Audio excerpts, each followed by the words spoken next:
दोस्तों, हमारी सीरीज चल रही है नवाब शफत अली खान की बुक अवनी। उसका 15 चैप्टर है ट्रैंकुलाइजेशन टेल्स। एक जानवर का ट्रैंकुलाइजेशन करना एक दया दृष्टि वाला, मानवता को ध्यान में रखते हुए उठाए जाने वाला कदम है, जो एक ऐसे जानवर को जो खतरनाक बन चुका है इंसानों के लिए, उसको कंट्रोल करके जीवन जीने का एक अवसर देने का। ये एक ऐसा तरीका है जिसके लिए बहुत ज़्यादा ट्रेनिंग की ज़रूरत होती है, एक्सपर्टाइज की ज़रूरत होती है, संयम की ज़रूरत होती है। हालांकि भारत में अभी ट्रैंकुलाइजेशन पर बहुत ज़्यादा काम करने की ज़रूरत है। फॉरेस्ट ऑफिशियल्स को ट्रेनिंग देने की ज़रूरत है। कई ऐसे मौके आए हैं जब ट्रैंकुलाइजेशन के दौरान जानवर की मृत्यु हो गई। कई बार दवा का डोज ज़्यादा हो गया, कई बार आफ्टर इफेक्ट्स ट्रैंकुलाइजेशन के बाद हैंडल करने के तरीके में कमी आ गई। यहां नवाब साहब बोलते हैं, मैंने कई बार वर्कशॉप करी हैं, बहुत सारे वेटनरी डॉक्टर्स और फॉरेस्ट स्टाफ को ट्रेन किया है ट्रैंकुलाइजेशन के बारे में, किस तरीके से निशाना लगाना चाहिए, किस तरीके से ट्रैंकुलाइजिंग गन, जिसे सिरिंज प्रोजेक्टर बोलते हैं, उसका इस्तेमाल किया जाना चाहिए। ट्रैंकुलाइजेशन 2 स्टेप में होना चाहिए। पहला वेटनरी डॉक्टर्स और उनका एक्सपर्टाइज, और दूसरा होना चाहिए मार्क्समैनशिप। इसके लिए आपको एक्सपर्ट शूटर होना चाहिए। एक ऐसा जानवर जो जंगल में घूम रहा है, कहीं भी जा सकता है, उस पर सटीक निशाना सही जगह पे, यह जरूरी है ट्रैंकुलाइजेशन के लिए। एक ऐसा जानवर जो ज्यादा खतरनाक नहीं है, ज्यादा चालाक नहीं है, उसको ट्रैंकुलाइज करने का जिम्मा एक वेटनरी डॉक्टर को दिया जा सकता है। लेकिन एक ऐसा जानवर जो खतरनाक भी है, चालाक भी है, जैसे कि थी अवनी, उसके लिए एक डॉक्टर और एक मार्क्समैन होना चाहिए। मार्क्समैन वो जो सटीक निशाना लगाए। इसको दोस्तों मैं अपने तरीके से आपको समझा देता हूं कि जैसे अभी जिम कॉर्बेट नेशनल पार्क में मोहान मैन ईटर टाइग्रिस, जिसका कि मैन ईटर का सर्टिफिकेट अभी नहीं दिया गया है, डीएनए रिपोर्ट अभी आई नहीं है, उसको पकड़ा गया। पिंजरे के अंदर बंद थी, एक डार्ट मारनी थी और ट्रैंकुलाइज करना था। यह काम एक वेटनरी डॉक्टर बड़े आराम से कर सकता है। जानवर पिंजरे के पीछे है, पास से ही निशाना मारना है, कहां मारना है, एकदम सटीक निशाना लग जाएगा।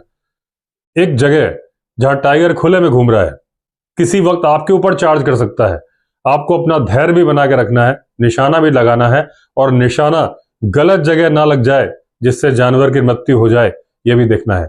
इसके लिए एक सटीक निशाना लगाने वाला होना चाहिए।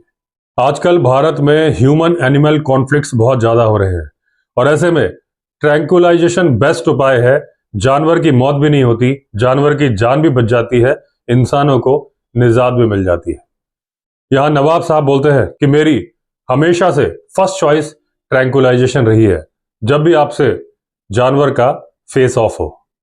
लेकिन यहां पे यह भी ध्यान रखना चाहिए कि ट्रैंकुलाइज करने के लिए वो इलाका कैसा है, यह भी जरूरी है, जहां छिपने के कैसे साधन है, क्योंकि ट्रैंकुलाइजेशन एक लिमिटेड दायरे में किया जा सकता है। सिरिंज प्रोजेक्टर से जो डार्ट निकलती है वो लिमिटेड दूरी तक जाती है। नवाब साहब बोलते हैं कि एक ऐसी स्थिति जहां पर जानवर को ट्रैंकुलाइज करना पॉसिबल नहीं है, तो उसको लटकाते रहने से अच्छा है कि उस जानवर को मार देना चाहिए। अगर नहीं मारा गया तो बहुत सारे इंसान मर जाएंगे। यहां नवाब साहब बोलते हैं कि अवनी के केस में एक प्रोफेशनल हंटर को टारगेट कर लिया गया था। अवनी के केस में 12 बार अवनी को ट्रैंकुलाइज करने के अटेम्प्ट फेल हो गए थे। यह तब हुआ था जब नवाब साहब पिक्चर में नहीं आए थे, या उनकी टीम इस प्रोजेक्ट का पार्ट बनने के लिए नहीं आई थी। अब जब ये 12 अटेम्प्ट फेल हुए थे तो टाइग्रेस और ज्यादा चालाक हो गई थी। 12 बार उसने 12 बार कुछ ना कुछ सीखा था कि कैसे इंसान से बचा जाए। एक मैन ईटर टाइगर या लेपर्ड को ट्रैंकुलाइज करना कोई आसान काम नहीं है। जहां हर फेल्ड अटेम्प्ट के बाद टाइगर जरूरत से ज्यादा चालाक हो जाता है, कुछ ना कुछ सीख लेता है, वहीं पर हर फेल्ड अटेम्प्ट के बाद वो टीम जो उसे ट्रैंकुलाइज करने की कोशिश कर रही है हतोत्साहित हो जाती है, यानी कि डीमोरलाइज हो जाती है। अब जो फैमिली सफर कर रही होती हैं, जो विक्टिम होते हैं, या जो टाइगर की वजह से घर से बाहर नहीं निकल पा रहे, खेतों में नहीं जा पा रहे, स्कूल नहीं जा पा रहे, वो मुंह से तो कुछ नहीं बोल पाते, लेकिन जब ये टीम्स जो बार बार फेल हो रही हैं उनके आसपास से निकलती हैं, तो उन्हें फीलिंग आ जाती है कि ये लोग कितना उपेक्षा का भाव, कितनी नफरत का भाव उन टीम के लिए रखते हैं। यानी अगर शॉर्टकट में बोले तो कुछ इस तरह का भाव कि तुमसे ना हो पाएगा। अब इन 12 फेल्ड अटेम्प्ट में से मैं कुछ का जिक्र कर रहा हूं। एक जानवर जो कि घूम रहा है, जिसको ट्रैंकुलाइज करने का प्रयास किया जा रहा है, उसका वो दो ही चीजें करता है। या तो वो उस जगह से भाग जाना चाहता है, या फिर उस मुसीबत को अपने रास्ते से हटा देना चाहता है। लेकिन मैन ईटर सिर्फ भागना नहीं चाहता, वो चाहता है आम के आम गुठलियों के दाम। यानी क्राइम मास्टर गोगो, आया हूं कुछ तो लेके जाऊंगा। यानी कि मैं भागूं क्यों ना मैं इस आदमी को ही ले जाऊं, मेरा लंच या डिनर का इंतजाम हो जाएगा। तो वो भागता नहीं है, वो हमेशा उस इंसान को टारगेट करता है, क्योंकि वो आदमियों से डरता बिल्कुल नहीं है।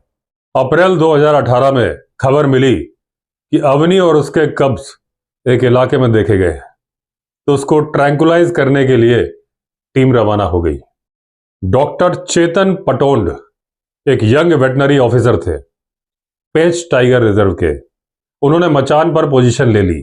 अवनी आसपास ही थी, ये बात मालूम चल रही थी जानवरों की कॉल से। कुछ ही देर में अवनी की कहानी पर पर्दा डल सकता था। अब T1 यानी कि अवनी वाटर होल पर आ गई। डॉक्टर साहब ऊपर से देख रहे थे, लेकिन टाइगर्स को देखने में और उस पर निशाना साधने में उन्होंने जल्दबाजी कर दी। निशाना चूक गया, अवनी झाड़ियों में गायब हो गई। इसके बाद से वो समझ गई कि मचान क्या होता है और मचान पर कौन बैठता है। उसके बाद से उसने मचान के पास आना जाना बंद कर दिया। एक डार्ट गन की रेंज 25 मीटर की होती है, इसलिए मचान बहुत जरूरी है, क्योंकि बिना मचान के किसी जानवर के इतने पास पहुंचना नामुमकिन है। अब अगला मौका आया 20 मई को वेदशी डैम के पास। बहुत सारे वाटर पॉइंट सूख गए थे। अवनी की मजबूरी थी वाटर पॉइंट पर आना। 48 डिग्री सेल्सियस का टेम्परेचर था, और टाइगर हो या कोई दूसरा जानवर इतनी गर्मी बर्दाश्त नहीं करता। वो हमेशा छांव में, नदी नालों के पास ठंडी जगह पर लेटे रहना पसंद करता है। अवनी ने डैम के पास रहना डिसाइड किया, और कुछ फॉरेस्ट वालों की टीम, जिसमें कुछ लेबरर्स भी थे जिन्होंने बहुत सारे अलग अलग फॉरेस्ट के प्रोजेक्ट्स पे काम किया था, उन्होंने डिसाइड किया कि इस टाइगर को चैलेंज करते हैं और इसको डांट करते हैं। क्योंकि अवनी अपने बच्चों के साथ थी, तो टीम ने कई जगह डिसाइड करके अपने आप को सूटेबल जगह पर प्लेस कर लिया। फॉरेस्ट डिपार्टमेंट के शूटर मुखबिर शेख, जो कि एक्सपर्ट थे ट्रैंकुलाइजर गन चलाने में, उन्होंने अपने आप को मचान पर प्लेस कर दिया। अवनी सामने आई, इन्होंने निशाना लगाया, निशाना सटीक लगा। जनरली जब जानवर को ट्रैंकुलाइज कर दिया जाता है तो उसकी दवाई यानी मेडिसिन असर करने में 15 से 25 मिनट का समय लगाती है। इस टाइम को बोलते हैं इंडक्शन पीरियड। अब जब डार्ट लग जाता है तो सबसे पहले चेक किया जाता है डार्ट कहां लगा। कितनी देर बेहोश होने में लगेगी इस बात पर डिपेंड करता है कि डार्ट की पोजीशन क्या है। यानी अगर डार्ट कंधे पे लगा है, जानवर जल्दी बेहोश होगा। पिछले हिस्से पे लगा है, देर में बेहोश होगा, क्योंकि दवाई ट्रेवल करके ब्रेन तक कितनी देर में पहुंचेगी ब्लड के अंदर। दूसरी बात, जानवर का पेट खाली है या भरा है। अगर जानवर का पेट खाली है तो जानवर जल्दी बेहोश होगा, भरा है देर में बेहोश होगा। पता लगाना बहुत मुश्किल है कि पेट खाली है कि भरा है। अब जल्दी जानवर तक पहुंचने की उत्सुकता में टीम ने इंतजार नहीं किया। जानवर यानी अवनी पूरी तरह से बेहोश नहीं हुई थी। टीम वहां पहुंच गई, जाल में उसको लपेटने लगी, लेकिन अवनी उठ खड़ी हुई। जैसे ही अवनी को मालूम चला कि इंसान उसके पास में है, झटका देकर डैम की तरफ चली गई।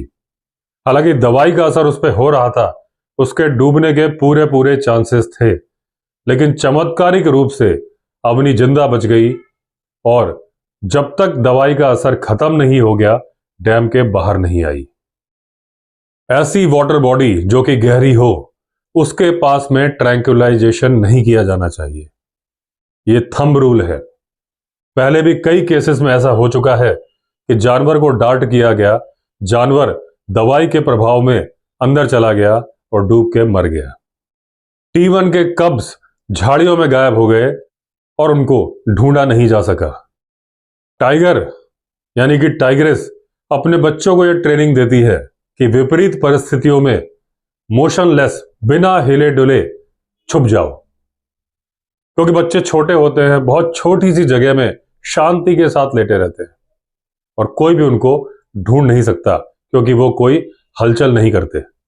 जब फॉरेस्ट की टीम पानी में अवनी के पास पहुंची, तब तक उस पर से दवाई का असर खत्म हो चुका था और उसने ललकारना शुरू कर दिया था। वो फॉरेस्ट की टीम को बता रही थी, कायदे में रहोगे तो फायदे में रहोगे।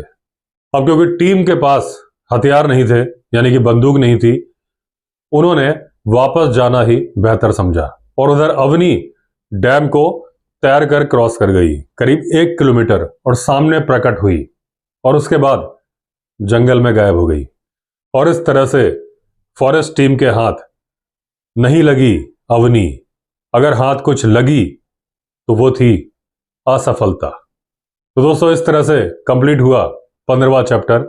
16वां चैप्टर होगा रिटर्निंग टू यवतमाल। तो अगर आपने चैनल सब्सक्राइब नहीं किया है तो चैनल सब्सक्राइब कर दीजिए।